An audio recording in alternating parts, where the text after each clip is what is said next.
I'm going to have to chastise you slightly on the time, only because I could have easily fit in another episode of 1883 while I was.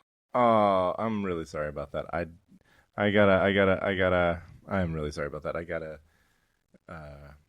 Becca had been out of town she left Saturday morning, and I didn't get back home from the airport until close to 10, and then we talked for a few minutes, and then I was like, oh shoot, and I realized like a few minutes ended up being an hour, and that was catching up, and so I probably should have just said that we should postpone, and I apologize for that. I kind of expected. It's just one of those things where this is in line with what I thought. Like I understand the behind the scenes piece, of course.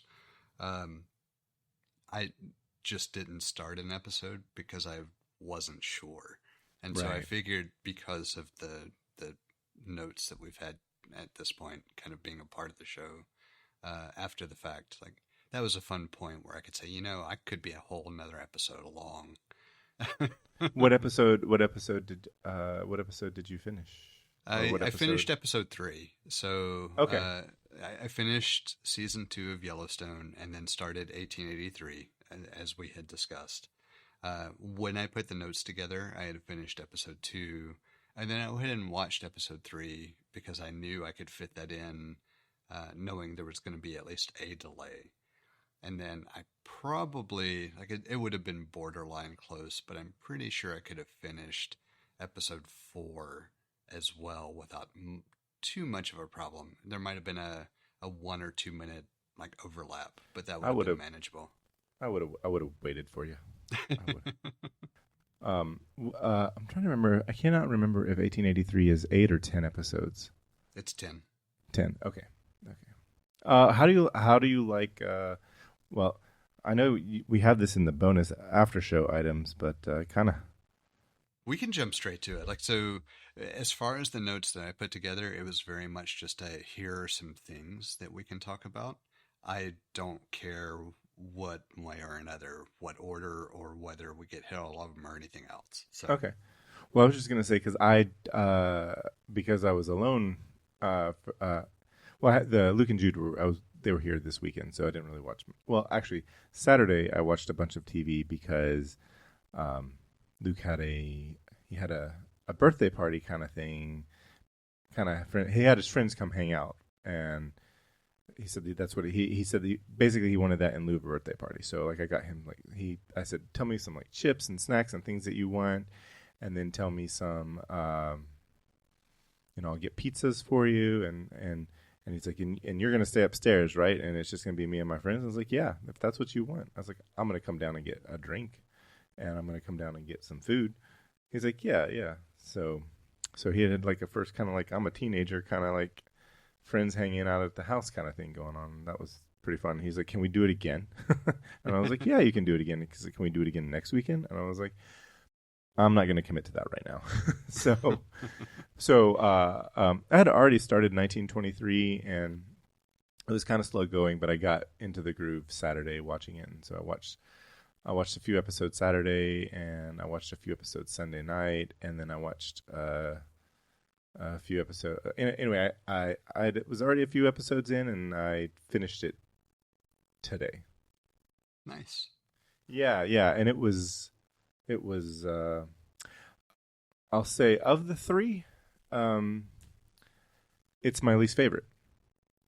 I mean, I can But see that just from like order of release and the way like sequels and everything else typically go, right? Like I'll use the Lethal Weapon franchise as a good example. Like the first one was fun and enjoyable. The second one you can enjoy.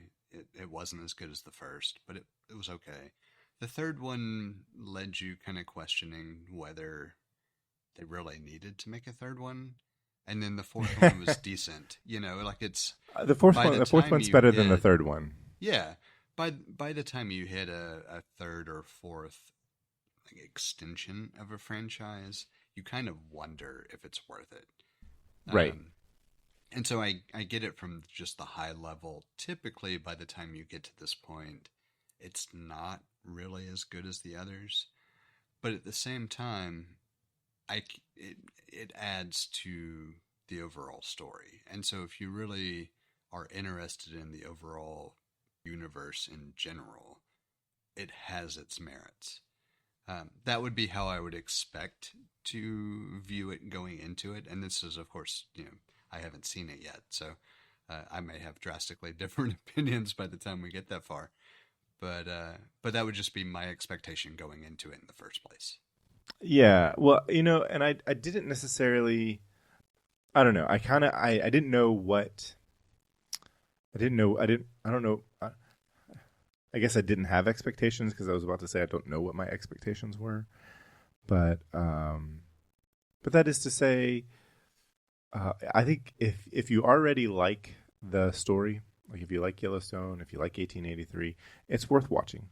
I'm a bit of a completist, so take what I'm about to say with a grain of salt. I liked Harrison Ford and Helen Mirren. I liked their interactions. There were some. I didn't realize Timothy Dalton is in it, and he did a good job. I think that the thing that really bothered me, there were two love stories that were occurring simultaneously, and there was a point where I was like, just get on with it, and and this is in maybe the second episode. I'm like, just get, like, okay, you found the love of your life, fantastic, let's see let's move on from this. You love her, great, let's go. And eventually, it didn't, I guess the love story, it's not that the love story could be drawn, like the sappy part of it could have been drawn out a bit further, but they didn't. But it was just in that moment, I was like, I didn't need it at all. But I can understand that.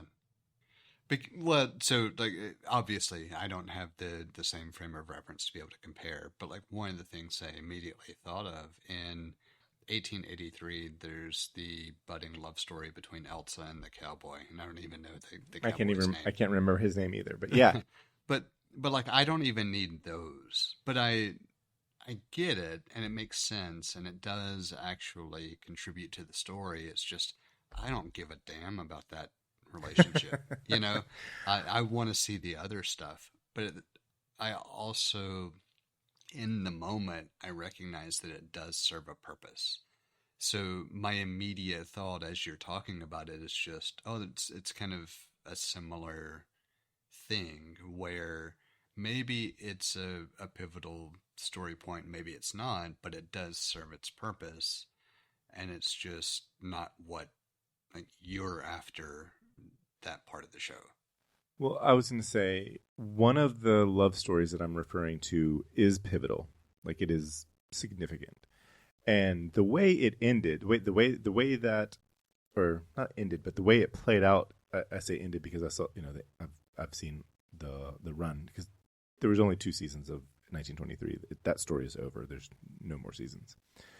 So the way that the show ended, and how that love story played through, was good. It was just like, there's just like 1 or 2 episodes where I'm just like a bit too much Taylor Sheridan. Whereas, and like even with Elsa's love story and with the cowboy, I'm like, meh. I get the importance of this. This is her, this is her going from childhood to adulthood, and she's entering the world of adulthood and womanhood, really, as on a trail as a pioneer, and so it was just like, I get the significance of that, and I think it lends, I think it was appropriate, but it was like, but I wasn't, I'm not watching the show for the love story. Same thing. One of the love stories, I was like, just come on. But I will say there is a really good, like, if this had been a book, 100% of teachers would have said, all right, we're going to compare and contrast these 2 love stories. And we would have grown because we were in high school and didn't want to do that kind of work. But it was like, it was summary. I think it was a great there's so many so many times I'll be watching a movie and I'll be like, this story would totally, these two stories or this story would like totally have, like, let's compare and contrast from school. And I'm just like, I can't not think that when I watch certain things. So it was really interesting. So what was really cool is to see, like, watching 1883 and then watching 1923, see how much the world progressed over 40 years. That was a lot of fun. And then it was really cool to think, wow, this is how people lived 100 years ago. And it was just like, thinking about what has happened in the last 100 years. And it was just like, because they talk about, there's some discussion about, there was a scene where Harrison Ford's character asked where the hitching rail was so that he could secure his horse before he went into the building. And the guy at the building's like, "Oh, we moved it to make room for more parking spots for cars." So that kind of stuff is not a character in it, not a non-human character, but just it is something that was pronounced in the show pretty often. I do think it's interesting just to think about. So obviously, just for the sake of clarification, like I've watched the first 2 seasons of Yellowstone and the first couple of episodes or so of 1883. But just thinking about 1883 and the fact that 100-year difference is 1983, right? Right. It's a very short time frame from that frontier type of exploration and settlement to I was 4 years old. Right. Like it's kind of mind-boggling to think about how much progress we had over such a short time. And like watching these, regardless of any specific accuracies or anything else, but just having the idea presented about how different life was 120, 140 years ago as opposed to how it is now. I don't want to say mind-boggling over and over, but that's really kind of where we settle. It's just unfathomable because, today I've got a smartphone in my pocket that does more than anything, 10 years ago could do. And you go back another 100 years and we didn't have the idea of a microchip, much less anything more advanced, and I mean, it's fun to think about that change in civilization, but it's also interesting to think about in retrospect, how could we yearn for a quote unquote better time when every year over the past 120-ish years has been a fight for survival? 120 years ago, it was disease and, bad water. Today, it's, bad leadership and, global famine. But it's not that far removed from the same general issue that faced settlers, predecessors, ancestors, etc., less than 200 years ago. Well, I was just thinking, it's like, well, we look at, to use 1883 as a compare and contrast. It's just kind of like, you see this, I was just, I didn't quite know exactly why they were specifically heading to Oregon. I can't remember at what point they say it, but it's basically because you could go and you could by the 1880s, all the homesteading in the Great Plains had, that was done. It was over. And the only place you could go and homestead and claim land for yourself, and it became yours for, I don't know what the rules are for, not squatting, but for, I guess, homesteading. And that is, you live somewhere for a certain amount of time, and then it becomes yours. And there's outright, you don't have to pay anyone for it. And at that point, I remember, they said, they talked about, I don't know if in an episode, well, I don't want to, this is not a, well, if you don't mind, I'm going to say something that might be in an episode you haven't seen, but it's not a spoiler. Right, because it's a part of American history. Yeah, fair. Yeah. So they talk about they basically consider calling an audible, which was not even a phrase that they would understand back then, um, and going to Colorado. And the leader of the immigrants, the one who, I guess was Sam Neill's character appointed him the leader. I'm not, because he spoke English, I think. I don't remember. But he said, Elliott. What? Sam Elliott, right? Well, he was I guess he was leading them, but the leader of the immigrant leader. Oh, okay. Gotcha. I don't remember his name. He has a beard, long hair. Yeah. I can picture who you're talking about. I don't. Yeah. Yeah. He asked, he basically asked if the land in Colorado is free. No, you're going to have to buy land. Well, we don't have money, so we're going to Oregon. There's no reason to even consider stopping in Colorado. We have to push on to Oregon because they wanted to claim land.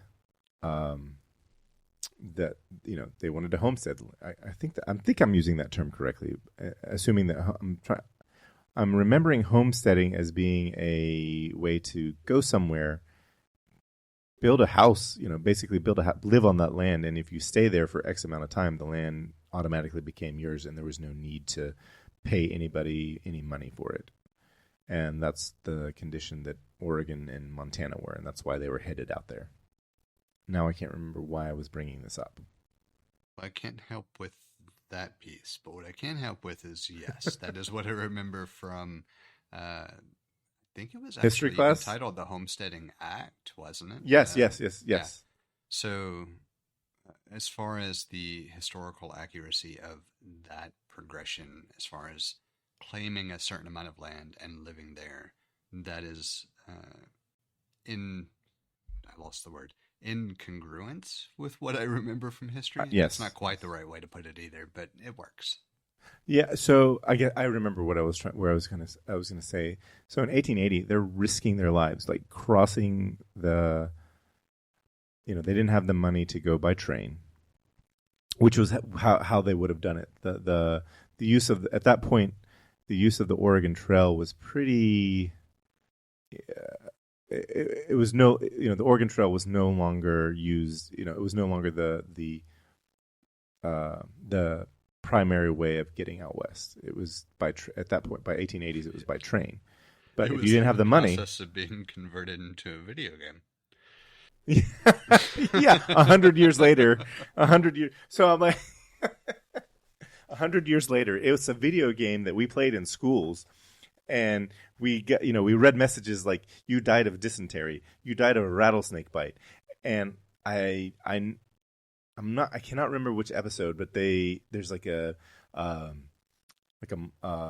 I don't know. It's episode two. It's a montage, right? It's a montage, right? Yeah, it's episode two because I just watched it prior to watching the episode that I got through. Yeah, where they literally have rattlesnake bite in the ass kind of thing. Yeah, because someone was squatting Yep. And you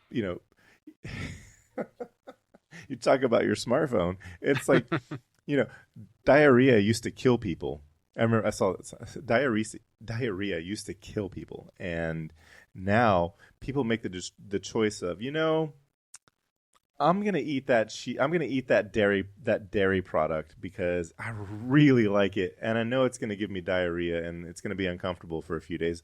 But I'm gonna take my smartphone in the bathroom and read a story or watch a video or doom scroll through TikTok or whatever, because that's the luxury we have today. Like, it is funny how big a difference. Again, going back to what I was saying, like it's only 100. So 1883 to 2023, just for the sake of making it even numbers. 140 years. Exactly. Like it's not that big of a time gap. And it's a drastic change in lifestyle. Right. It kind of makes me think of that scene in Back to the Future 2 where he goes, "You got it," where Marty walks into Cafe 80s and he plays the crack shot game, and it's a young Elijah Wood saying, "You got to use your hands." Like, that's so old fashioned, And so that is to say, 140 years from now, people are they're gonna if you were around, maybe your grandchildren be like, yeah, my grandfather, they had to break his foot, and it took, it was 3 months, and that procedure may be something that can be done. I don't know. Who knows? It's you uh, well, it's like maybe it's an outpatient procedure, and you're all good to go that day because they're able to take your. I'm just bullshitting here, but they're able to take your um, DNA and grow all the tendons that they need to use in a lab, and then maybe that takes 3 months, but they just slap them in you, and it only costs you a day.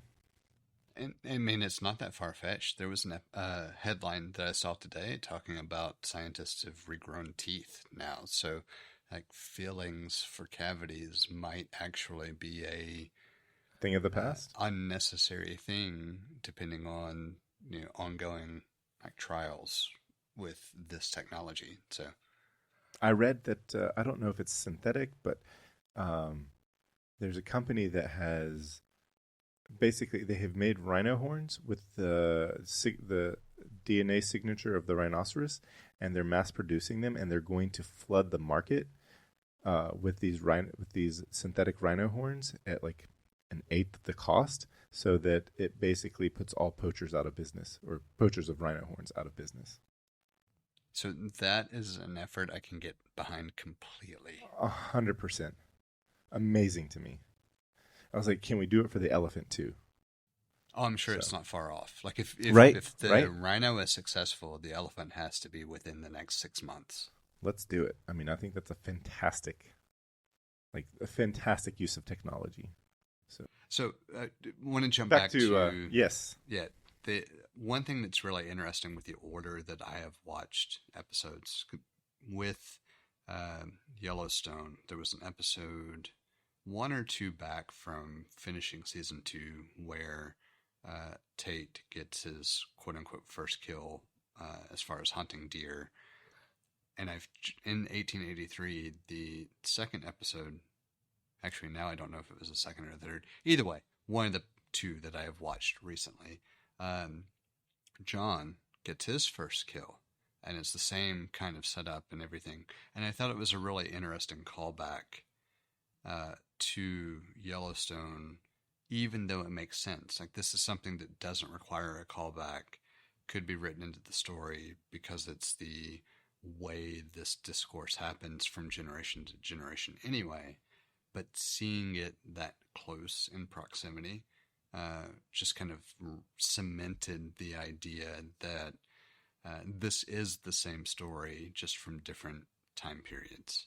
yes, Or yes. same general story, just different time periods. I like that they 1883 and 1923 have been like their subtitle has been a Yellowstone origin story, and I thought that I like that, and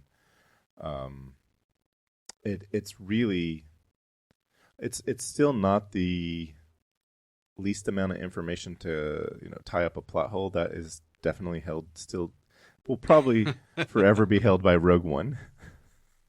Yeah. I mean, it's amazing. It's amazing. We did an entire movie based on a single line in, or yeah, it was like one line in Return of the Jedi. They made a whole movie based on that one line. There was a story there. So, But it worked. But yeah, no, absolutely worked. And I think these work too. It just, it's. I think I like it because I do like the show. And really watching 1923 has really helped me to really understand what is what here. And because when I think about, so let me just use for example Kevin Costner's John Dutton because there's in 1883 the little boy John, he's John Dutton the first, and then there is, and without specifying, there's John Dutton the second, and then there's John Dutton that shows up in 1923. His first appearance is in 1923. He also has I can't remember who portrays him, but he does appear somewhere in Yellowstone as well in a flashback. And so that being said, there's also John Dutton III, which is Kevin Costner's character. And then I think, well, that's a spoiler. I'm not going to say it. So that actually helps because I wasn't sure whether the John Dutton I was seeing in 1883 was supposed to be the He's John too old. Dutton that I saw in Yellowstone. But timeline wise, it just logically didn't make sense. So it helps to know for sure that there is another generation in there. So I mean, there's a family tree out there, but without having, it does have spoil. If you go look at the family tree, it does have spoilers. I'll say that James Dutton is Kevin Costner's John Dutton's great grandfather. Yeah, that helps just to clarify the overall lineage. Yeah, that's his great grandfather, and which is really helpful. And what's interesting to me is I'm having to be real careful here because remembering, like, there's some things I would say, but then I was like, nope. I got to be careful. Well, what I was going to say, so there's two things that I find really interesting about 1923. One is almost half of that show is spent telling the story of a Crow teenage girl and what the United States was doing to indigenous people at that time. They were being like, I can remember hearing about this in school in history, and just like, it's at the point, the way that it's taught, it's propaganda. But I mean, I think how all of what we were taught about indigenous peoples in this country and what the U.S. government did to them was propaganda, or heavily sugar-coated. I mean, basically, we know that there were indigenous people here, and we said, hey, the worst thing that anyone said was like, yeah, we sent them to Oklahoma, and it was called the Trail of Tears. That's like, okay, when you're 8 years old, and you're like, that sounds bad, but there's no real understanding there. I'm going to draw a comparison to one of the episodes from Yellowstone that I think feeds into it. So in season 2, there's the episode in the retail shop where Monica is profiled just for being a Native American.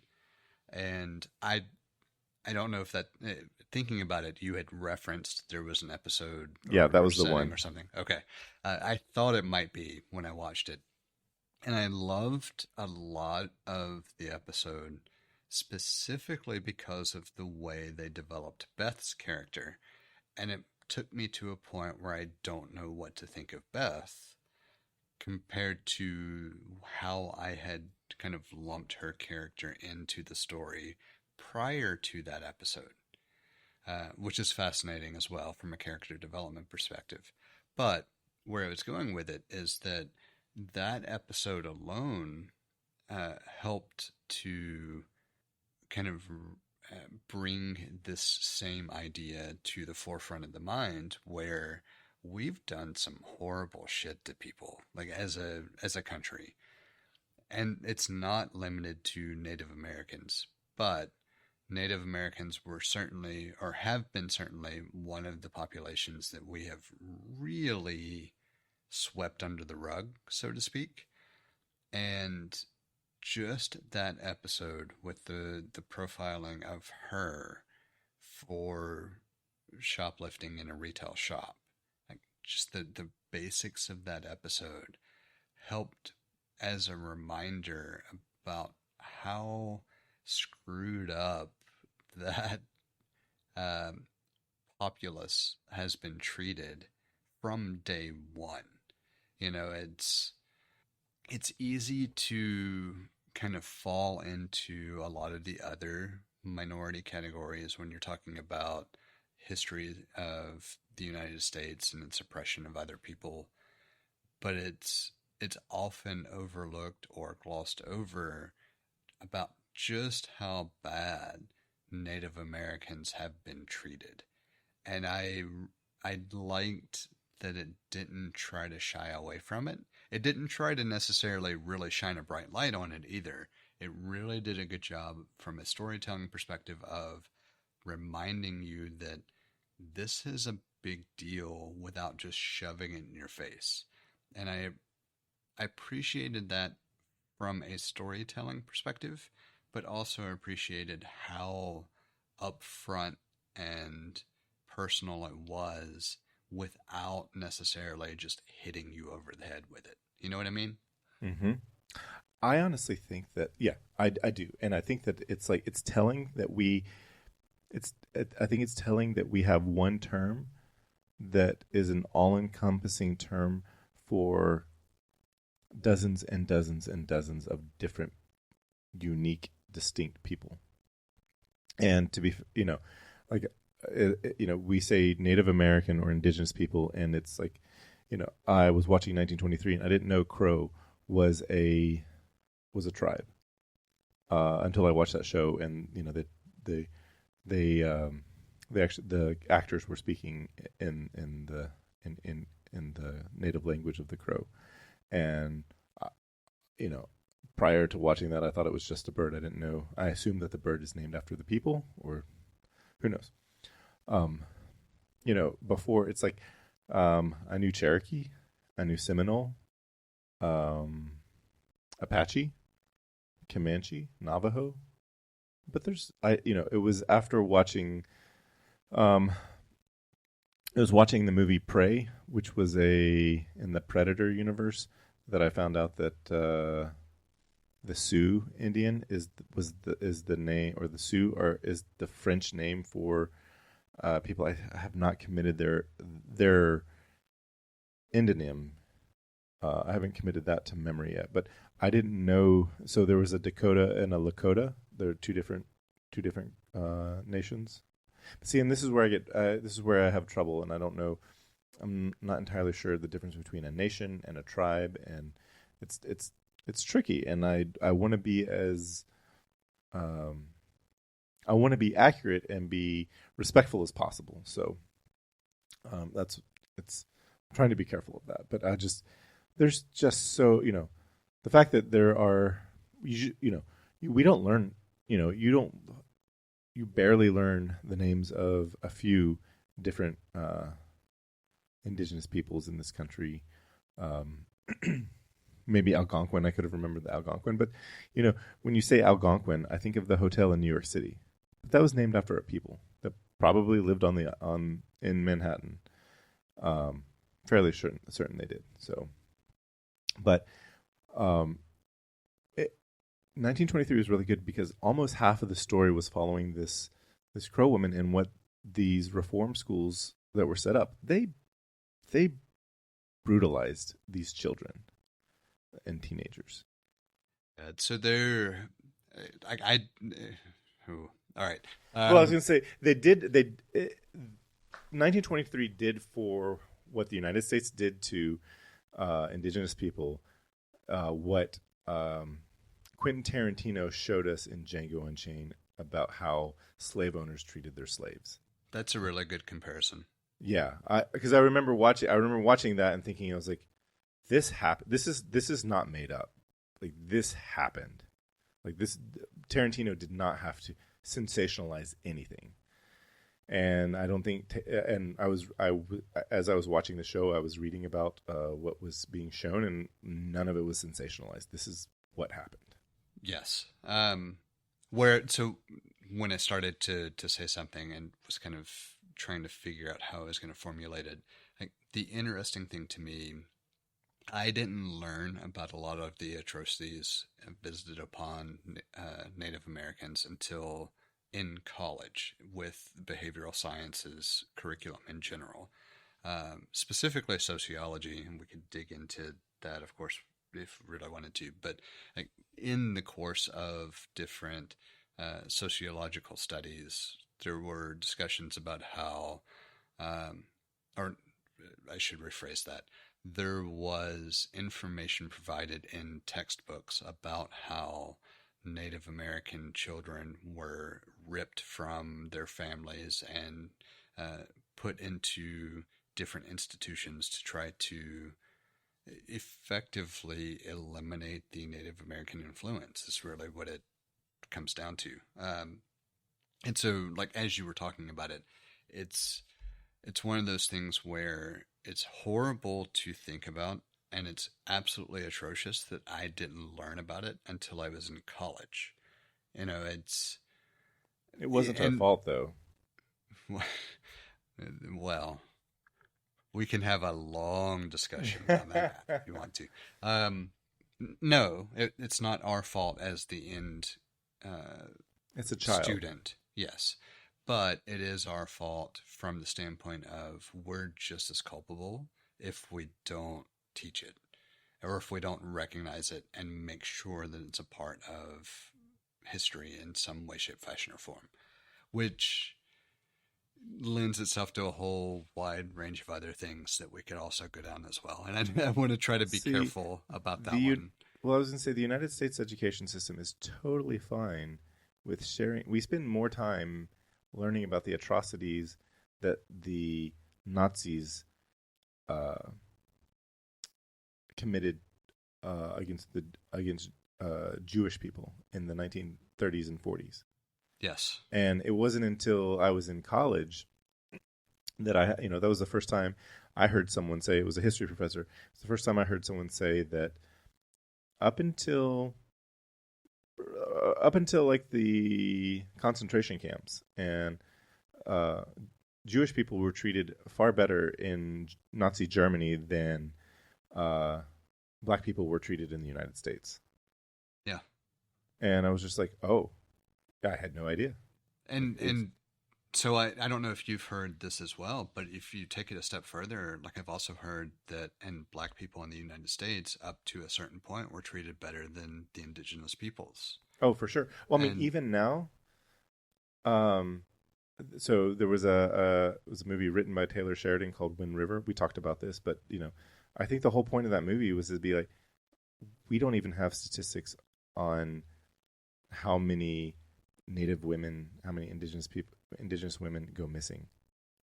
That's just not even a statistic in 2025, or I don't know when the movie came out, but I don't expect that it has changed. It's only been in the past few years, in the last decade. That's not even a statistic that is even tracked.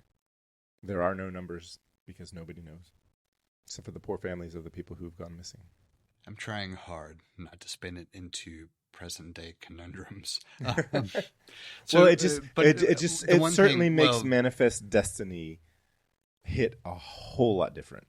Well, the one other thing that I want to just go ahead and state, because it's a problem. So the United States has a history of less than stellar performances with regard to people in general, right? And you can make a lot of parallels to present day choices and actions with historical repetitive actions.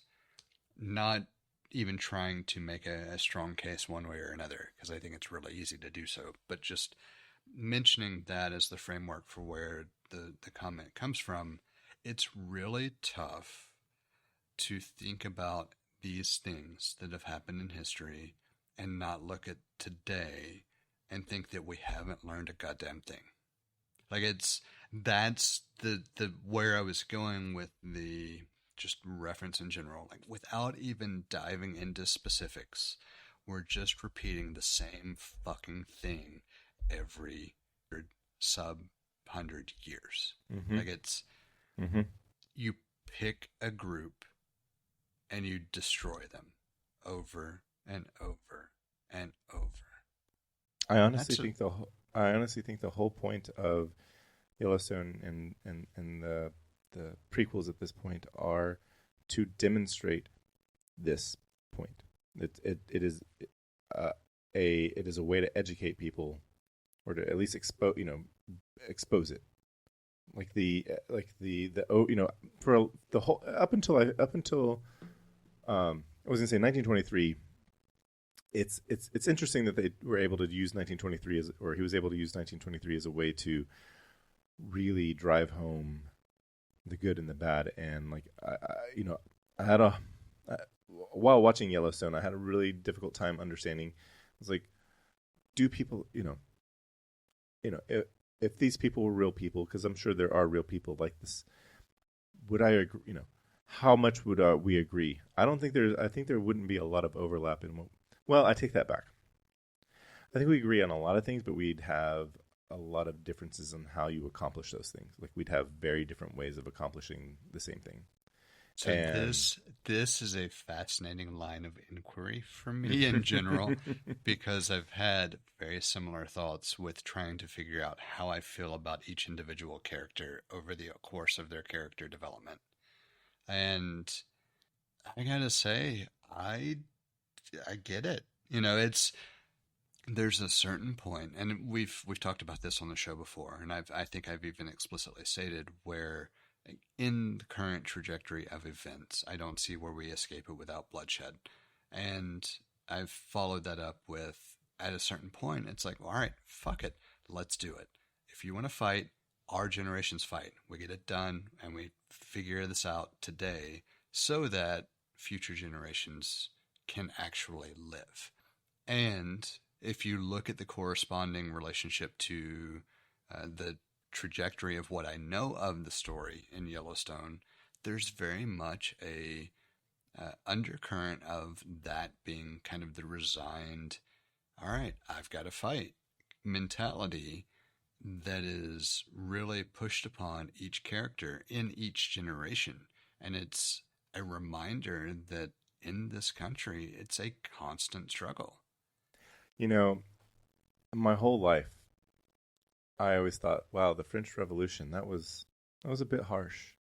And then, and I thought that's a bit harsh, maybe an overreaction. But the last 5 years have been really like, nope, totally understand the French Revolution now. I get it. You know what was an overreaction? Uh, Hiroshima and Nagasaki. Those are overreactions. That is not a measured response. French Revolution, I get it.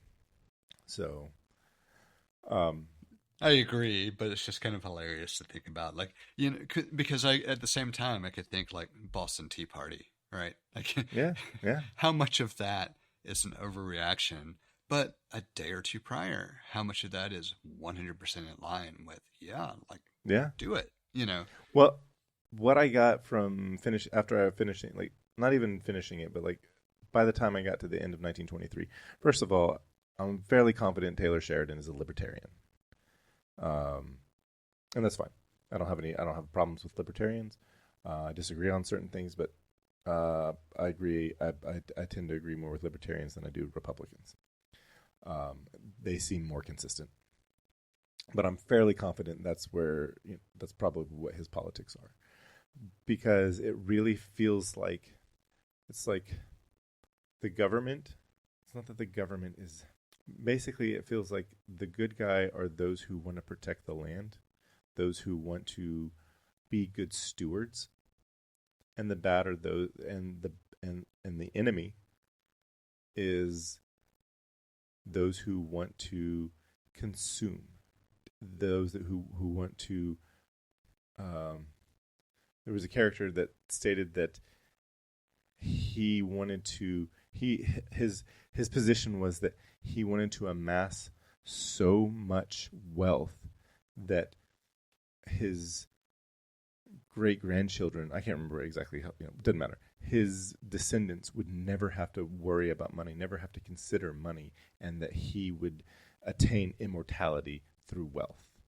That's who the enemy is, and he's not wrong.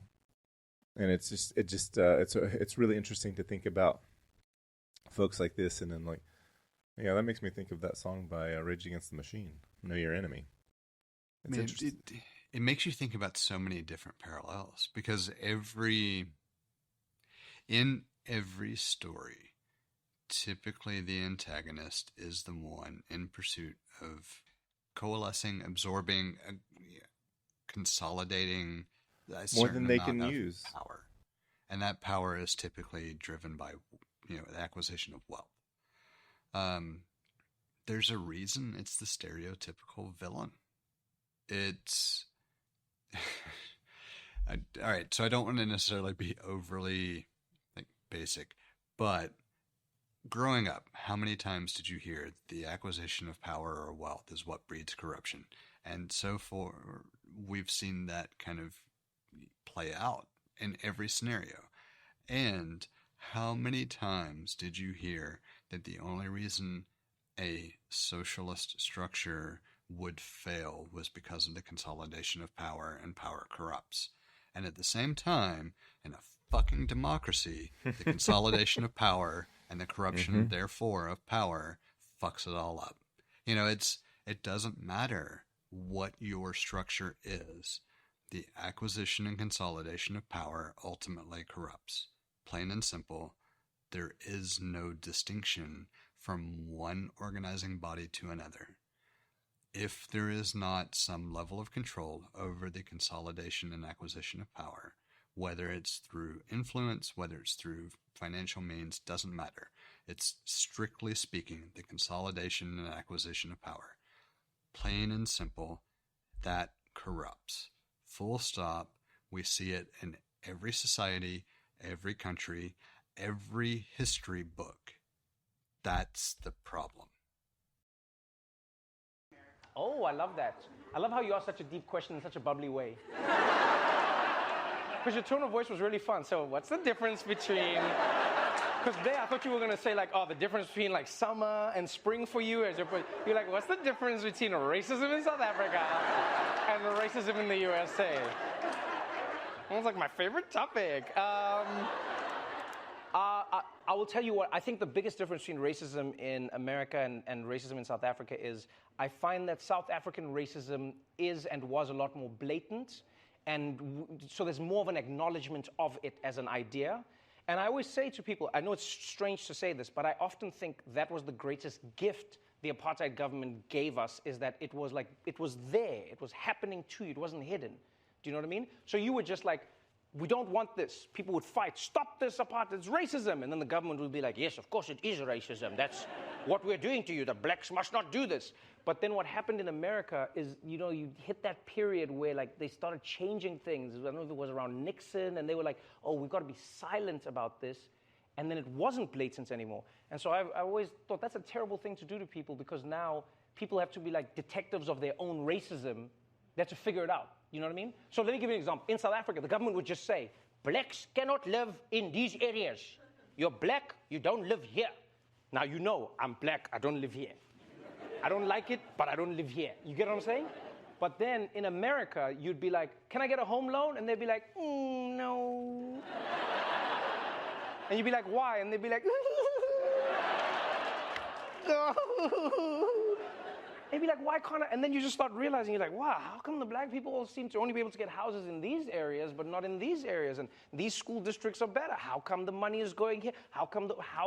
And you get what I'm saying? And I know it sounds strange to say, but I think there's something liberating about fighting an obvious enemy as opposed to one that you have to prove exists. That's probably the biggest difference between America and, And can I just say, what is your name? Katrina, you should be a debate moderator in this country. Because the way you snuck that question in was so chilled. You would throw politicians off what are you? You're a teacher. Aha!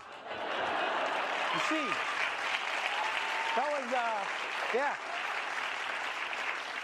yeah, no, politicians wouldn't see you coming, You just be like, so let's talk about all of the campaign finance fraud. And how you stole that money. We have a number of different ways set up for you to get in touch with us to provide feedback, ask questions, or just comment in about something we've discussed. You can hit us up on Twitter or Instagram at untitled_hosts, or shoot an email over to untitled.hosts@gmail.com. Or get in touch directly with Jesse at jthart.com, or get in touch with me, John, via telepathy. If you would like to support our work or are interested in listening to our new after-show feed, head over to patreon.com/theUntitledPodcast and take a look at the options we have set up. Thank you for listening. We hope you've enjoyed the show. And we hope to connect with more of you as we continue this journey. That's a wrap.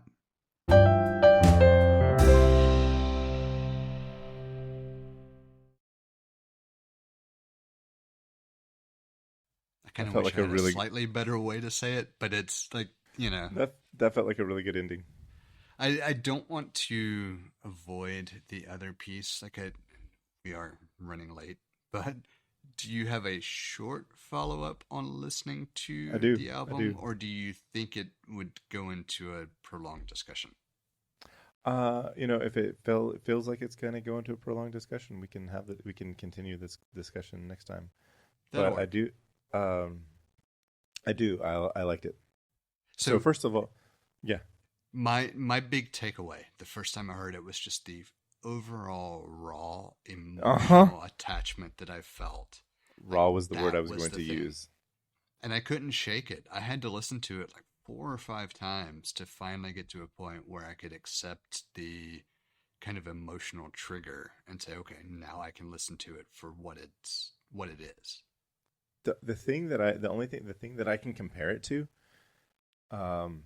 was listening to Jagged Little Pill for the first time I listened to Jagged Little Pill after I had a significant breakup in life, and then reading that Alanis Morissette was only 24 when that album came out, and I'm just like, holy shit, that was a lot of life to live by the age of before you're a quarter century old, and that's the only thing I could think to compare that to. Well, I was going to say the first thing I was going to say though was like, it didn't feel like country music at all to me. Like, I understand that she's a country No. singer, Yeah. but this was just, wow, that girl that was a hell of a breakup.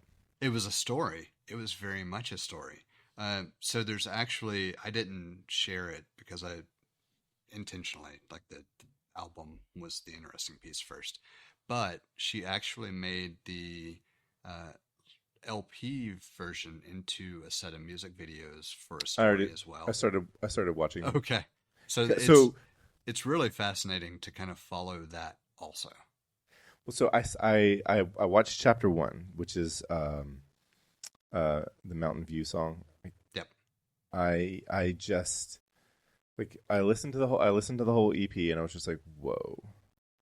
And because it was just I mean, she touches on one of the most difficult human experiences that a person can go through, that for the most part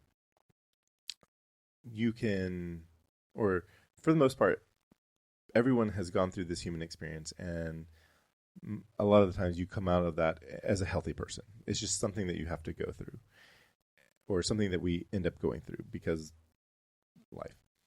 And I think she really captured so much of what anyone who's gone through a significant breakup has felt. And she was so vulnerable putting it out like this. And it was, halfway through the album, I was very emotional about it. I felt a lot of emotions about it. And So I remember very much having a conversation, real brief, but it was like I told Emily, look, I'm listening to this on repeat.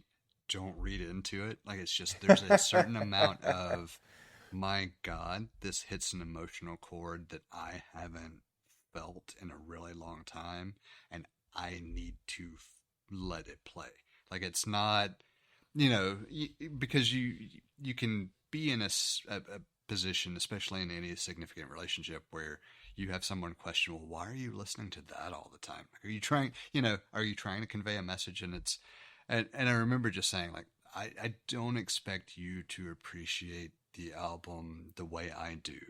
What I want you to know is that there is just something about this that really hits me with the emotions that I felt post-divorce, that I cannot explain just in a general, easy to understand sentiment.